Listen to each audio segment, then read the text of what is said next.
Pokoknya para muhajirin, as-sabiqun al-awwalun harus tetap berangkat ke pasar. Salah satu di antara alasannya adalah karena kalau orang-orang soleh itu meninggalkan pasar, maka nanti yang menguasai pasar adalah mereka yang tidak punya takwa, mereka yang tidak punya ilmu tentang bagaimana berdagang yang benar, mereka yang mungkin masih bersinggungan dengan harta haram, tidak punya prinsip untuk menghindari sesuatu yang syubhat dan seterusnya. Dari situlah kemudian kaum muslimin, terutama di kalangan para sahabat yang senior, mereka kembali untuk mendekat ke pasar atas kebijakan yang diberikan oleh Amirul Mukminin. Nah, kalau kita lihat di sini, kaum muslimin sejak masa silam sudah dididik untuk menjadi seorang pengusaha.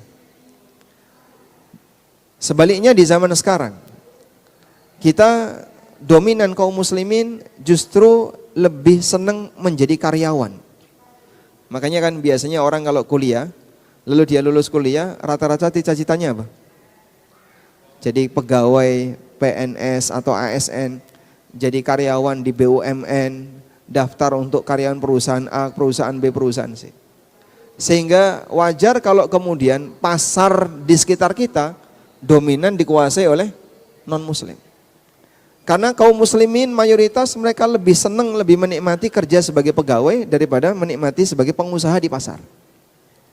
Maka pasar di tempat kita rata-rata yang menguasainya adalah non-muslim. Bahkan beberapa komoditas yang itu sangat dibutuhkan di pasar, rata-rata penguasanya adalah non-muslim. Misalnya kurma. Kurma ini kan sebenarnya konsumsi kaum muslimin ya. Yang paling banyak mengkonsumsi kurma siapa, Pak? Muslim. Tapi ternyata pengusaha kurmanya non-muslim. Peci yang dipakai oleh kaum muslimin untuk sholat, sarung yang digunakan oleh kaum muslimin untuk sholat, ternyata pengusahanya non-muslim. Jadi sampai pada komunitas yang kita nggak bicara untuk barang elektronik ya, kita nggak bicara untuk fashion, tapi kita lebih spesifik.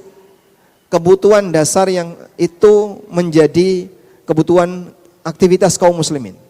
Seperti misalnya kurma, non-muslim kayaknya jarang ya kurma. Mereka berbuka pakai kurma enggak? Enggak. Kita yang ketika puasa berbuka pakai kurma, kemudian banyak sekali sajian-sajian resto-resto Islam menghadirkan minuman kurma. Tapi ternyata pengusaha kurmanya non-muslim. Termasuk juga tadi ya, pakaian-pakaian muslim, sajadah, itu pengusahanya non-muslim. Kenapa? Karena kaum muslimin enggak senang dengan aktivitas pasar. Maka selanjutnya pasar itu dikuasai oleh non-muslim.